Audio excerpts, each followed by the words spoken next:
Hey everybody, welcome to another CrushLivePoker.com hand review.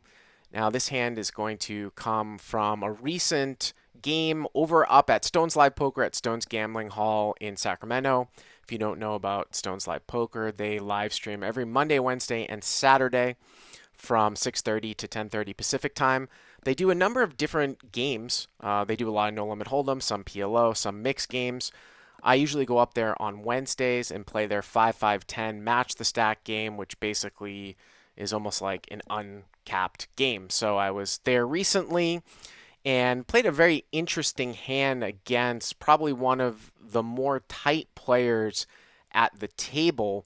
And it got folded around to me on the button, and I had ace three of clubs, and obviously I made a pretty standard raise to 35 against the 5-5-10 blinds. Now the graphics say it's 85. That's going to affect the pot size a little bit, but it was actually to 35. And Joe in the small blind makes the call, and the two blinds fold, so we go heads up to the flop. So we go to the flop, and obviously it's a very favorable flop for me. 4-3 deuce with two clubs, so I flop a straight flush wheel draw and a pair of threes.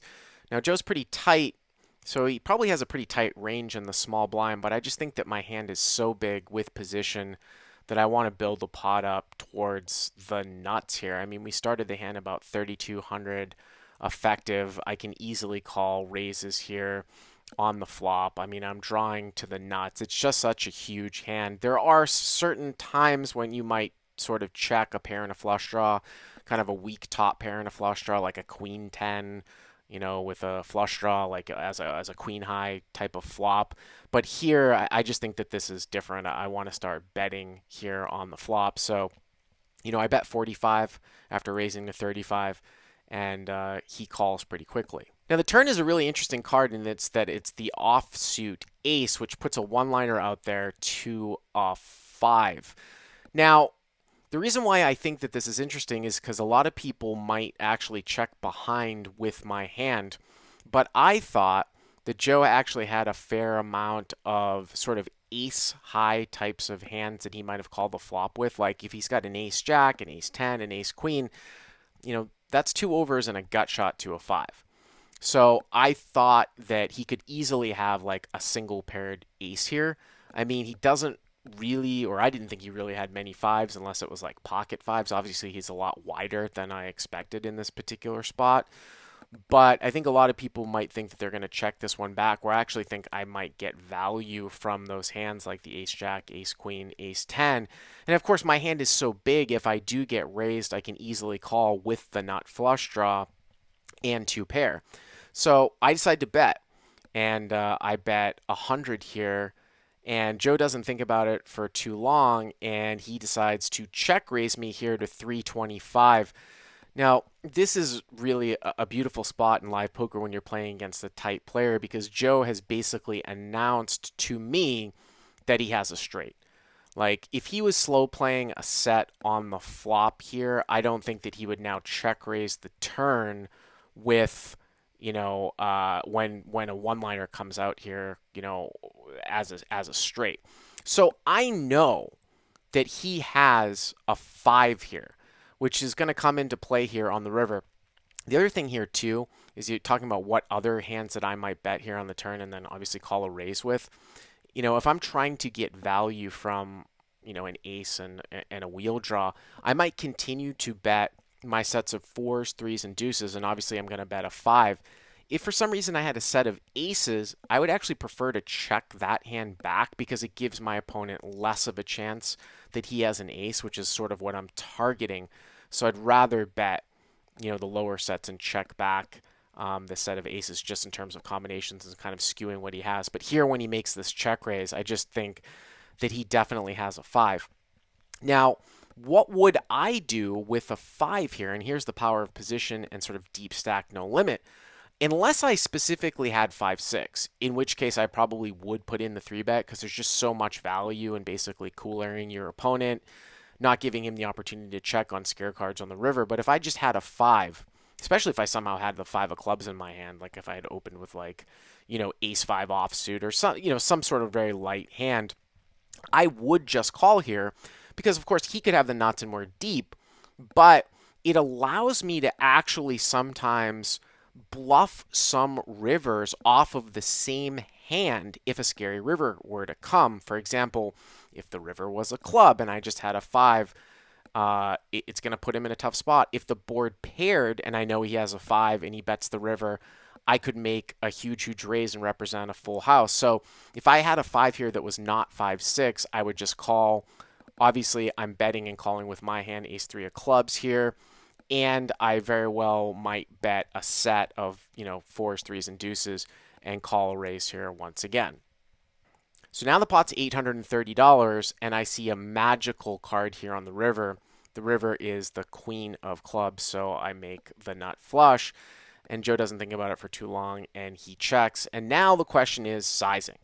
I mean, the pot is $830, and he's got $2,700 left. Now, I didn't want to move all in to basically scare him out of the pot, where a lot of maybe tight players might end up folding, but I did think that I could actually extract a large amount. I think that an overbet here definitely was in order. So I sort of went in between, and I decided to bet 1.5x the size of the pot. Again, the other reason why I think this hand is so interesting is because if I had a 5 here, I might make a very sort of unbalanced play and jam all in for 2,700. So I might actually overbet all in here to try to get my opponent off of a chop. But here where I get value, or where I want to get value, I bet a little bit smaller, but I'm still overbetting at 1.5x.